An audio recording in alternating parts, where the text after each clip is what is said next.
പ്രചരണത്തിൽ നിന്ന് ഞങ്ങൾക്ക് മനസ്സിലാക്കുന്നത് ഇവിടെ വിജിലൻസ് കേസ് നേരിടുന്ന ഒരു പഞ്ചായത്ത് ഭരണസമിതിയിലെ അംഗമാണ് ഇപ്പോൾ നമ്മളെ ഡീഗൻ പ്രതിനിധി ഇവിടെ നിൽക്കുന്നത്. ഇത് ഞങ്ങൾക്കറിയാവുന്ന ഒരു കാര്യമാണ്.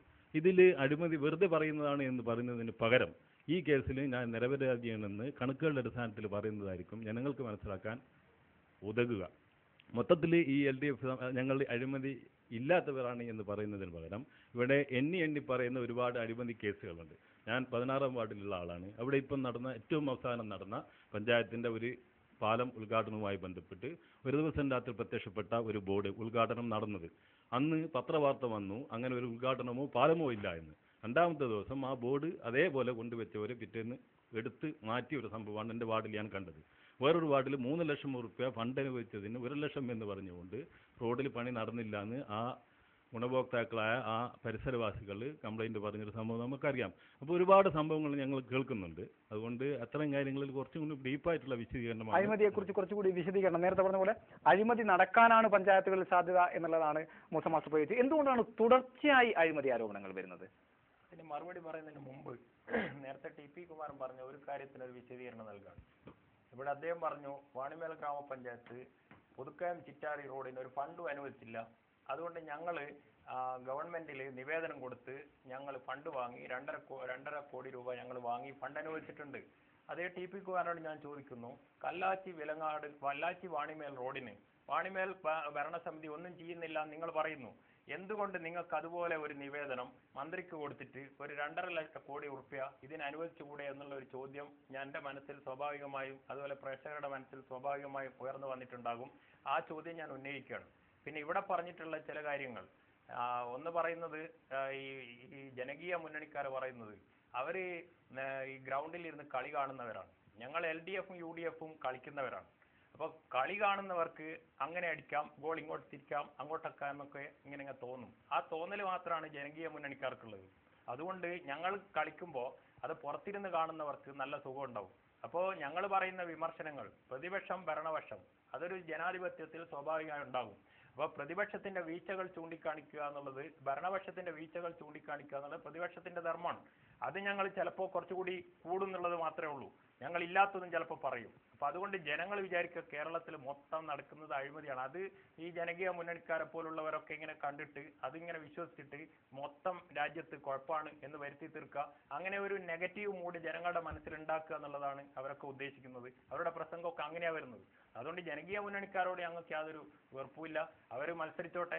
പക്ഷെ അവർ രാജ്യം മുഴുവൻ നന്നാക്കാൻ ഞങ്ങൾ വന്നു കഴിഞ്ഞാൽ രക്ഷപ്പെടും എന്നൊരു തോന്നൽ ജനങ്ങളിൽ ഉണ്ടാക്കിയിട്ട് അഥവാ നിർഭാഗ്യത്തിന് നിങ്ങളങ്ങ് ജയിച്ചു പോയാൽ നിങ്ങൾക്ക് അങ്ങനെ ഒന്നും ചെയ്യാൻ പറ്റില്ല. അതാണ് രാജ്യത്തിന്റെ സ്ഥിതി എന്ന് നിങ്ങൾ മനസ്സിലാക്കലാണ് നല്ലത് എന്ന് ഞാൻ സൂചിപ്പിക്കണം.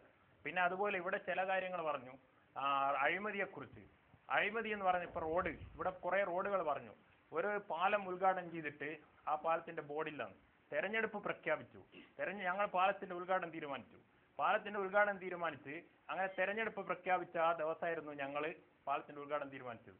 അപ്പം ഞങ്ങൾ പറഞ്ഞു ഉദ്ഘാടനം ചെയ്താൽ ചിലപ്പോൾ തെരഞ്ഞെടുപ്പ് കമ്മീഷൻ ഇടപെടും, അതുകൊണ്ട് ഉദ്ഘാടനം വേണ്ട, ആ ശിലാഫലകം അവിടെ കൊണ്ടുവച്ചാൽ മതി, ഈ ശിലാഫലകം എഴുതി വെച്ചിട്ടുണ്ട് അതേപോലെ സ്ഥാപിച്ചാൽ മതി എന്ന് ഞങ്ങൾ തീരുമാനിച്ചു. അങ്ങനെ അവിടെ സ്ഥാപിക്കുകയും ചെയ്ത് പിറ്റേന്ന് അതാരോ എടുത്തുകൊണ്ടുപോയി. അത് ചിലപ്പോൾ ആരോ എടുത്തുകൊണ്ടുപോയി നമുക്കറിയില്ല. അത് ചിലപ്പോൾ അത് വലിയ ഇഷ്യൂ ആക്കാൻ വേണ്ടി ചിലപ്പോൾ ആരോ എടുത്തുകൊണ്ടതായിരിക്കാം. തെരഞ്ഞെടുപ്പ് പ്രഖ്യാപിച്ച് നമുക്ക് ഉദ്ഘാടനം ചെയ്യാൻ പറ്റില്ലല്ലോ. അതുകൊണ്ടാണ് അവിടെ അങ്ങനെ സംഭവിച്ചിട്ടുള്ളത്. പിന്നെ പറയുന്നു അഴിമതി. ഈ പഞ്ചായത്തിന്റെ അഴിമതി വിജിലൻസ് കേസിനെ കുറിച്ച് പറഞ്ഞു. ഇവിടെ സ്ഥലമെടുപ്പെന്ന് പറയുന്നത് അതിന്റെ പ്രൊസീജിയർ നമ്മൾ മനസ്സിലാക്കണം. പഞ്ചായത്തിന് ഇപ്പോൾ ഒരു സ്ഥലം എടുക്കണമെങ്കിൽ പഞ്ചായത്ത് ചെയ്യേണ്ടത് പഞ്ചായത്ത് ഭരണസമിതി യോഗം ചേർന്ന് റവന്യൂ വകുപ്പിന് എഴുതുകയാണ്. ഒരു സ്ഥലം കണ്ടെത്തി, ആ സ്ഥലം ഞങ്ങൾ ഒരു സ്ഥലം വിലക്കെടുക്കാൻ വേണ്ടി തീരുമാനിക്കുന്നു എന്ന് പത്രപരസ്യം നൽകി നോട്ടീസ് നൽകി ജനങ്ങളെ അറിയിക്കണം. അങ്ങനെ പത്രത്തിലൊക്കെ പരസ്യം കൊടുത്ത് 5 അപേക്ഷകൾ കിട്ടി. 5 അപേക്ഷകൾ ഭരണസമിതിയിലെ 3 അംഗങ്ങളെ ചുമതലപ്പെടുത്തി പരിശോധിക്കാൻ. KP രാജീവനുണ്ട്, ഞാനുണ്ട്, അഷ്റഫ് കൊറ്റാലയുണ്ട്, 4 പേരുണ്ട്, വൈസ് പ്രസിഡന്റ് ആന്റണി ഉണ്ട്. ഈ 4 പേരടങ്ങുന്ന സബ് കമ്മിറ്റി പരിശോധിച്ച് ഏറ്റവും നല്ല സ്ഥലമായിട്ട് ഈ കന്നുകുളത്തിലെ സ്ഥലം കണ്ടെത്തി. പിന്നെ ഞങ്ങൾക്ക് അതിലൊരു യാതൊരു ബാധ്യതയില്ല. പിന്നെ അതിന്റെ വില നിർണ്ണയിക്കേണ്ട പൂർണ്ണമായ ഉത്തരവാദിത്വം റവന്യൂ വകുപ്പിനാണ്. ഞങ്ങൾ എഴുതണം റവന്യൂ വകുപ്പിന് ഇതിന് എത്ര വിലയുണ്ട് എന്ന് തീരുമാനിച്ചു തരണം. അവർ നൽകുന്ന വില എത്രയാണോ, കലക്ടർ നിർണ്ണയിക്കുന്ന വില എത്രയാണോ അതിന്റെ 30% വരെ വേണമെങ്കിൽ നമുക്ക് കൂടുതൽ കൊടുക്കാം പഞ്ചായത്തിന്. അങ്ങനെയാണ് ഇവിടെ ടാക്സി സ്റ്റാൻഡിന് സ്ഥലമെടുത്തത്. 55,000 രൂപ സെന്റിന് വില കൊടുത്ത് അന്ന് ടാക്സി സ്റ്റാൻഡിന് സ്ഥലം വാങ്ങി. അന്നും വേണേ ഞങ്ങൾക്ക് അഴിമതി ആരോപണം ഉന്നയിക്കാം. കാരണം അഴിമതി ആരോപണം ഉന്നയിക്കുന്നതിന്റെ കാരണം യഥാർത്ഥത്തിലുള്ള വിലയായിരിക്കില്ല അതിൽ വരിക എന്ന് പറഞ്ഞാൽ സർക്കാരിന് റവന്യൂ വകുപ്പിന് ഒരു വില നിർണ്ണയിക്കണമെങ്കിൽ സമാനമായിട്ടുള്ള 3 ആധാരങ്ങൾ കിട്ടണം എന്ന് പറഞ്ഞാൽ ഒരു ഇപ്പോൾ ടാക്സി സ്റ്റാൻഡിന് 55,000 രൂപയുടെ വില നിർണ്ണയിക്കണമെങ്കിൽ നേരത്തെ ക്രയവിക്രയം നടത്തപ്പെട്ടിട്ടുള്ള 3 സമാന ആധാരങ്ങൾ അത്ര വിലക്കുള്ളത് കിട്ടണം. യഥാർത്ഥത്തിൽ ഈ നാട്ടിൽ എവിടെയും വാണിമേൽ ഭൂമിവാദത്തിൽ എവിടെയും യഥാർത്ഥത്തിൽ ആരും അത്ര വില കാണിച്ചിട്ട് ഒരു ആധാരം രജിസ്റ്റർ ചെയ്യൂല. അപ്പൊ നമ്മൾ അവിടെ ഈ സ്ഥലം എടുത്തപ്പോൾ ഒരു കേസ് വിജിലൻസ് കേസ് നമ്മളും കൊടുത്താൽ അതിൽ സ്വാഭാവികമായിട്ടും തടസ്സം ഉണ്ടാവും. കാരണം ആധാരം പരിശോധിച്ചാൽ ചിലപ്പോൾ ഏതെങ്കിലും ഒരു ആധാരം കാലം കുറച്ച് മുമ്പാണെങ്കിലോ അല്ലെങ്കിൽ എന്തെങ്കിലും സാങ്കേതികമായ തടസ്സം കൊണ്ടോ ചിലപ്പോൾ ആ അന്വേഷണം ഗവൺമെന്റ് അംഗീകരിക്കും, അല്ലെ വിജിലൻസ് അന്വേഷണത്തിൽ പ്രതിയാക്കും. അങ്ങനെയുള്ള ഒരു പ്രതിയാണ് യഥാർത്ഥത്തിൽ ഞങ്ങൾ ഭരണസമിതി ആയിട്ടുള്ളത്. ഞങ്ങൾക്ക് അതിൽ ആ വില നിർണ്ണയിക്കുന്നതിൽ യഥാർത്ഥത്തിൽ പഞ്ചായത്ത് ഭരണസമിതിക്ക് യാതൊരു ബാധ്യതയില്ല. അത് റവന്യൂ വകുപ്പ് ചെയ്യുന്ന കാര്യമാണ്. കലക്ടർ നിർണ്ണയിച്ച് തന്നിട്ട് 12,500 രൂപയാണ് അതിന്റെ വില സെന്റിന് നിർണ്ണയിച്ച് തന്നിട്ടുള്ളത്. ആ വിലയുടെ 30% വേണേ എബോവ് നമുക്ക് കൊടുക്കാം, കൂടുതൽ തുക കൊടുക്കാം. പക്ഷെ ഞങ്ങൾ അത് കൂടുതൽ തുക കൊടുക്കാൻ തീരുമാനിച്ചിട്ടില്ല. ടാക്സി സ്റ്റാൻഡിന് പാലം ഭരിക്കുമ്പോൾ 30% തുക എബോവ് കൊടുത്തിട്ടുണ്ട്. അന്ന് ഞങ്ങളാരും എതിർത്തിട്ടില്ല. എതിർത്താൽ അവിടെ നടക്കൂല, ടാക്സി സ്റ്റാൻഡ് ഉണ്ടാവില്ല, ഇവിടുത്തെ ജനങ്ങളുടെ പ്രശ്നം തീരൂല. അതുകൊണ്ട് ഞങ്ങളും അത് ഉണ്ടാക്കി. അതിനുശേഷം ബാലിനെതിരെ ഒരു വിജിലൻസ് കേസ് കൊടുത്താൽ യഥാർത്ഥത്തിൽ ആ കേസും അവിടെ ഉണ്ടാവും, ആ കേസ് നടക്കും. അതാണ് യഥാർത്ഥത്തിൽ നടക്കുന്ന വസ്തുതകൾ. അതുകൊണ്ട് അത് ജനങ്ങൾ മനസ്സിലാക്കണമെന്ന് മാത്രമേ എനിക്ക് പറയാം. തെരഞ്ഞെടുപ്പിന്റെ ബന്ധപ്പെട്ട വിജിലൻസ് കേസിൽ UDFന്റെ നിലപാട് കൃത്യമായി വിശദീകരിച്ചു കഴിഞ്ഞു. മലയോര വികസന സമിതിയുടെ പ്രതിനിധി ചാലക്കണ്ടി ജലീൽ. പ്രിയപ്പെട്ട മൂസ മാഷോടാണ്. മലയോര വികസന സമിതിയുടെ ഒരു ഭാരവാഹിയാണ് ഞാൻ. പ്രിയപ്പെട്ട മൂസ മാഷ് നേരത്തെ പറഞ്ഞു കഴിഞ്ഞു, ജനങ്ങളോടൊപ്പമാണ് കഴിഞ്ഞ 5 വർഷം ഭരിച്ച UDF ഭരണസമിതി എന്ന്. ജനങ്ങൾ ആവശ്യപ്പെട്ട എല്ലാ കാര്യങ്ങൾക്കും ഞങ്ങൾ പരിഹാരം കണ്ടു എന്ന് പറഞ്ഞു. എന്നാൽ ഒരു ഗ്രാമപഞ്ചായത്തിനെ സംബന്ധിച്ചിടത്തോളം 1000-1500 പേര് പങ്കെടുക്കുന്ന ഒരു സമരം എന്ന് പറയുന്നത് ഗണ്യമായ ഗ്രാമപഞ്ചായത്തിനെ സംബന്ധിച്ചിടത്തോളം ഗണ്യമായ ജനവിഭാഗം തന്നെയാണ്. നമ്മുടെ വിലങ്ങാട് പ്രദേശത്ത് 2 വർഷം മുമ്പ് 1500ഓളം ആൾക്കാർ, പ്രത്യേകിച്ച് കർഷക കുടുംബങ്ങൾ പങ്കെടുത്തുകൊണ്ട് ഒരു സമരം നടക്കുകയുണ്ടായി. നമ്മുടെ വാണിമേൽ പഞ്ചായത്ത് വഴി വയനാട്ടിലേക്കുള്ള ഒരു റോഡിന് വേണ്ടി. ഈ ഒരു വിഷയം ഒരു പുതിയ വിഷയമൊന്നും ആയിരുന്നില്ല, പതിറ്റാണ്ടുകളായിട്ട് ആവശ്യം ഉന്നയിച്ചുകൊണ്ടിരിക്കുന്ന ഒരു വിഷയമായിരുന്നു. പക്ഷേ ഒരു പരിഹാരവും കാണാത്ത സ്ഥിതിക്ക് 2 വർഷം മുമ്പ് ഈ ഒരു ആവശ്യം ഉന്നയിച്ചുകൊണ്ട് ഒരു സമരം നടക്കുകയുണ്ട്. 2 വർഷമായിട്ടും 2 വർഷത്തോളം ആയിട്ടും അതിനുവേണ്ടി ഈ UDF ഭരണസമിതി എന്ത് ചെയ്തു എന്ന് ഒന്ന് വിശദീകരിച്ചാൽ കൊള്ളാമായിരുന്നു. അവിടെ വിലങ്ങാട് ഈ റോഡുമായി ബന്ധപ്പെട്ട് അവിടെ ഒരു ഏകദേശം ജലീൽ പറഞ്ഞതുപോലെ 300-ലധികം കുടുംബങ്ങൾ പങ്കെടുത്തിട്ട് ഒരു സമരം നടത്തി. ഞങ്ങൾക്ക് ആ സമരത്തോട് യോജിപ്പുണ്ടായിരുന്നില്ല. ഏറ്റവും പ്രധാനമായിട്ട് അവർ ഉയർത്തുന്ന ആശയത്തോടല്ല ഞങ്ങൾക്ക് എതിർപ്പ്, അവർ സ്വീകരിച്ചിട്ടുള്ള രീതിയോടായിരുന്നു ഞങ്ങൾക്ക് എതിർപ്പ്. അവർ പറഞ്ഞിട്ടുള്ളത് ഞങ്ങൾ ഈ ഫോറസ്റ്റിലേക്ക് കയറും, എന്നിട്ട് ഫോറസ്റ്റ് കയറി അവിടെയുള്ള കാട് വെട്ടും, കാട് വെട്ടിയിട്ട് ഞങ്ങൾ അതിലൂടെ റോഡ് ഉണ്ടാക്കുന്നതാണ്. ബലം പ്രയോഗിച്ച് റോഡ് ഉണ്ടാക്കുക. ഇന്ത്യയിലെ നിയമ സംവിധാനത്തെ, ഭരണ സംവിധാനത്തെ അംഗീകരിക്കുന്നുള്ള ഒരു പാർട്ടി എന്നുള്ള നിലക്ക് ഞങ്ങൾ അതിനോട് വിയോജിപ്പായിരുന്നു. ഞങ്ങൾ പറഞ്ഞു അത് ശരിയാവില്ല, അതല്ല വേണ്ടത്. നമ്മൾ കാട്ട് കയറി മരം വെട്ടിക്കഴിഞ്ഞാൽ എല്ലാവരെയും അറസ്റ്റ് ചെയ്യും, വമ്പിച്ച ജാമ്യമില്ലാത്ത വകുപ്പെടുത്തിട്ട് നമ്മൾ ജയിലിൽ നിന്ന് പുറത്തിറങ്ങാൻ പറ്റാത്ത രൂപത്തിലുള്ള നടപടികൾ പോലീസും ഗവൺമെന്റും ഫോറസ്റ്റും സ്വീകരിക്കും. അതുകൊണ്ട് അങ്ങോട്ട് കയറുന്നത് ശരിയല്ല. യഥാർത്ഥത്തിൽ വേണ്ടത് അവിടെ ജനങ്ങളുടെ ഈ ആവശ്യങ്ങൾ പരിഹരിക്കുന്നതിന് വേണ്ടി അതിന്റെ നിയമപരമായ മാർഗങ്ങളിലൂടെ പോകണമെന്നാണ് ഞങ്ങൾ തീരുമാനിച്ചിട്ടുള്ളത്.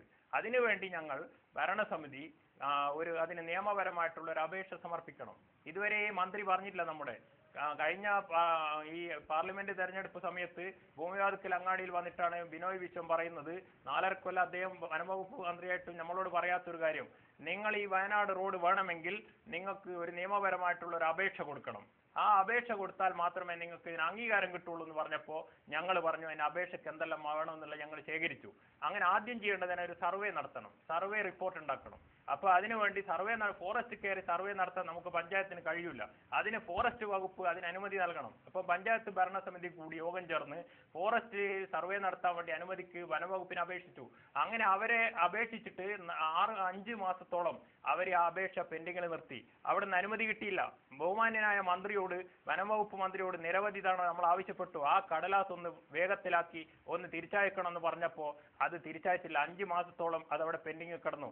ഞങ്ങൾക്ക് അനുമതി കിട്ടിയ ഉടനെ 5 മാസം കഴിഞ്ഞപ്പോൾ അനുമതി കിട്ടി. ഞങ്ങൾ ഭരണസമിതി ഇവിടെ ചേർന്നു. ഞങ്ങൾ സർവേ നടത്താൻ വേണ്ടി പഞ്ചായത്ത് ഉദ്യോഗസ്ഥന്മാരെ, എഞ്ചിനീയറിംഗ് വിഭാഗത്തെ തീരുമാനിച്ചു. അങ്ങനെ അവിടെയുള്ള ജനകീയ വികസന സമിതിക്കാരെയൊക്കെ ഉപയോഗിച്ചുകൊണ്ട് അവർ ഈ സർവേ നടത്തി. സർവേ പൂർത്തിയാക്കി ഞങ്ങൾ അതിന്റെ റിപ്പോർട്ട് തയ്യാറാക്കി. ഞങ്ങൾക്കൊക്കെ അതിൽ ഒരുപാട് അധ്വാനമുണ്ട്. ഞങ്ങൾ ഒരുപാട് മെനക്കെട്ടിട്ടുണ്ട് അതിൽ.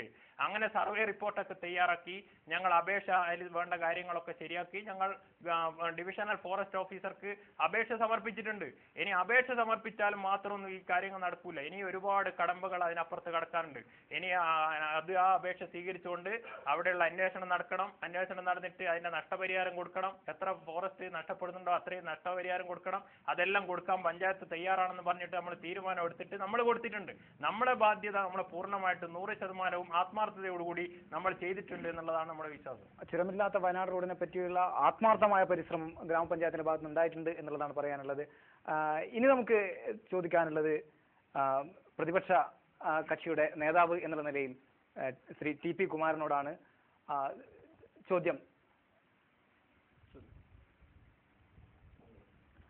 ചോദ്യങ്ങൾ വളരെ ചുരുക്കി മാത്രം, ചോദ്യങ്ങൾ പ്രസക്തമായി മാത്രം കാര്യങ്ങളെ അവതരിപ്പിക്കാൻ ശ്രദ്ധിക്കുക. ടി.പി. കുമാരനോടാണ്. ടി.പി. കുമാരൻ നേരത്തെ സംസാരിക്കുന്ന അവസരത്തിൽ കേരള ഗവൺമെൻറ് നേട്ടങ്ങൾ അക്കമിട്ട് നിരത്തുകയുണ്ടായി. ആ നേട്ടങ്ങളുടെ അടിസ്ഥാനത്തിൽ തന്നെയാണ് തദ്ദേശ ഭരണ തെരഞ്ഞെടുപ്പിൽ ജനവിധി തേടുന്നതെന്നും അത് ജനങ്ങൾ അംഗീകരിക്കുമെന്നും അതിൻ്റെ അടിസ്ഥാനത്തിൽ വിജയ പ്രതീക്ഷയുണ്ടെന്നും കുമാരൻ ഇവിടെ സൂചിപ്പിക്കേണ്ടത്. എനിക്ക് പറയാനുള്ളത് പരോക്ഷമായി തന്നെ കുമാരൻ അത് അംഗീകരിക്കുന്നില്ല എന്നാണ് എനിക്ക് പറയാനുള്ളത്. കാരണം എന്താണെന്ന് വെച്ചാൽ ഇവിടെ മത്സരിക്കുന്ന അതായത് മുസ്ലിം ലീഗ് വിജയം പ്രതീക്ഷിക്കുന്ന ഒരുപാട് 89 വാർഡുകളുണ്ട്. ആ വാർഡുകളിലൊക്കെ പല സ്ഥാനാർത്ഥികൾ, ഇടതുപക്ഷത്തിൻ്റെ സ്ഥാനാർത്ഥികളുമുണ്ട്, സ്വതന്ത്രന്മാരുമുണ്ട്. ചുരുങ്ങിയ വോട്ടുള്ള സ്ഥലത്ത് വരെ സ്വന്തം സ്ഥാനാർത്ഥികളെ, LDFൻ്റെ സ്ഥാനാർത്ഥികളെ നിർത്തുകയും അതിൽ ഡബിൾ വോട്ടുള്ള പല വാർഡുകളിലും സ്വതന്ത്രന്മാരെന്ന് പറഞ്ഞാൽ പല വിധത്തിലുള്ള സ്വതന്ത്രന്മാരും ആ കൂട്ടത്തിലുണ്ട്. എനിക്ക് ചോദിക്കാനുള്ളത്, അങ്ങനെ നല്ല പ്രതീക്ഷയുള്ള സ്ഥിതിക്ക് എന്തിന് ഈ സ്വതന്ത്രന്മാരെ തേടിപ്പോണോ? സ്വന്തം സ്ഥാനാർത്ഥികളെ നിർത്തിയാൽ പോരെ എന്നാണ്. സംസ്ഥാന സർക്കാരിന്റെ ഭരണ നേട്ടത്തിൽ തികഞ്ഞ ആത്മവിശ്വാസത്തിലാണ് LDF എങ്കിൽ എന്തിന് സ്വതന്ത്രന്മാരെ നിർത്തി തദ്ദേശ തെരഞ്ഞെടുപ്പിനെ നേരിടണം? അതെ, അവിടെയാണ് ഈ ഇന്ത്യൻ യൂണിയൻ മുസ്ലിം ലീഗും LDFും തമ്മിലുള്ള വ്യത്യാസം. അതിനെന്താണെന്ന് അറിഞ്ഞു കഴിഞ്ഞാൽ, ആര്യസൻ മാഷ് പറഞ്ഞതിൻ്റെ അടിസ്ഥാനത്തിൽ ഞങ്ങൾക്ക് വോട്ട് കുറഞ്ഞ സ്ഥലത്ത് ജയിക്കില്ല എന്നുള്ള ഒരു കാഴ്ചപ്പാടാണ്. അത് ശരിയല്ല. കുറ്റിപ്പുറവും മങ്കടയും തകർന്ന് തരിപ്പണമാകാമെങ്കിൽ വാണിമേൽ പഞ്ചായത്തിലും അതെന്തുകൊണ്ട് ആവർത്തിച്ചുകൂടാ? മാത്രമല്ല, ഞങ്ങൾ ഈ ഗവൺമെന്റിന്റെ നേട്ടങ്ങൾ പറയുന്നത് ചില കാര്യങ്ങൾ നേരത്തെ മൂസ മാഷ് പറഞ്ഞപ്പോൾ അത് വികൃതമായി പോയിട്ടുണ്ട്. ഞാൻ പറഞ്ഞു നേരത്തെ പച്ചപ്പാലം റോഡിന്റെ കാര്യം പറഞ്ഞപ്പോൾ മൂസ മാഷ് ഇങ്ങോട്ട് ചോദിക്കുകയാണ്, ടി.പി. കുമാരൻ എന്തുകൊണ്ട് വാണിമേൽ കല്ലാച്ചി റോഡിന് വേണ്ടി പരിശ്രമിച്ചിട്ടുണ്ട്. ഞങ്ങൾ യോഗം വിളിക്കാൻ പറഞ്ഞിട്ടുണ്ട്. പഞ്ചായത്തിൽ സർവകക്ഷി യോഗം വിളിച്ചു ചേർത്തിട്ടുണ്ട്. ഒരു പഞ്ചായത്തിന്റെ തലവൻ എന്നുള്ള നിലക്കും ഒരു പഞ്ചായത്ത് ഭരണസമിതിയും ചെയ്യേണ്ടത് എന്താണ്? കേരള ഗവൺമെന്റിനോട് കിട്ടാവുന്ന ആനുകൂല്യങ്ങൾ വാങ്ങിയെടുക്കുന്നതിന് വേണ്ടി അതെവിടെ വരെ പോകണമെങ്കിലും നിവേദനമായിട്ടും നേരിട്ട് കാണാനും വകുപ്പ് മന്ത്രിയെ കാണാനുള്ള ഒരു ഉത്സാഹം കാണിക്കണം. ഇവിടെ ഞാൻ നിങ്ങളോട് ചോദിക്കട്ടെ, ഇവിടെ ഏതെങ്കിലും ഒരു അവസരത്തിൽ ശ്രീമാൻ മൂസ മാഷോ അല്ലെങ്കിൽ 2.5 കൊല്ലം മാറി ഭരിച്ചിട്ടുള്ള പ്രസിഡന്റുമാരോ ഈ പഞ്ചായത്തിന്റെ എന്തെങ്കിലും ഒരു ആവശ്യത്തിന് വേണ്ടി തിരുവനന്തപുരത്ത് പോയി ഇന്ന് പഞ്ചായത്ത് ഓഫീസിൽ പോയപ്പോൾ നിങ്ങളോട് ആരെങ്കിലും പറഞ്ഞിട്ടുണ്ടോ? ഇല്ലെന്നാണ് എനിക്ക് തോന്നുന്നത്. അങ്ങനെയാണ് എനിക്ക് തോന്നുന്നത്. അപ്പൊ അതുകൊണ്ട് ഉത്തരവാദപ്പെട്ട സ്ഥാനത്തിരിക്കുകയും അത് ചെയ്യാതിരിക്കുകയും അതിന്റെ ഒരു കഴിവ് പ്രകടിപ്പിക്കാണ്ടിരിക്കുകയും പ്രതിപക്ഷത്തിന് കുറ്റം പറയുന്ന ഒരു രീതി, ഇത് ജനങ്ങളോട് പറഞ്ഞു കഴിഞ്ഞാൽ ജനങ്ങൾ അംഗീകരിക്കുമോ? ഇതാണ് പറയാനുള്ളത്. വളരെ ചോദ്യം വ്യക്തമായിരുന്നു. അതിന്റെ ഉത്തരത്തിലേക്ക് ടി.പി. കുമാരൻ എത്തേണ്ടതുണ്ട്. സ്വതന്ത്ര സ്ഥാനാർത്ഥികളെ പറ്റിയുള്ള ചോദ്യമാണ്. അതിനിടയിൽ ഒരു ചെറിയ ഇടവേള കൂടി ആവശ്യമായി വന്നിരിക്കുന്നു. ഇടവേളയ്ക്ക് ശേഷം വീണ്ടും പരിപാടി തുടരും.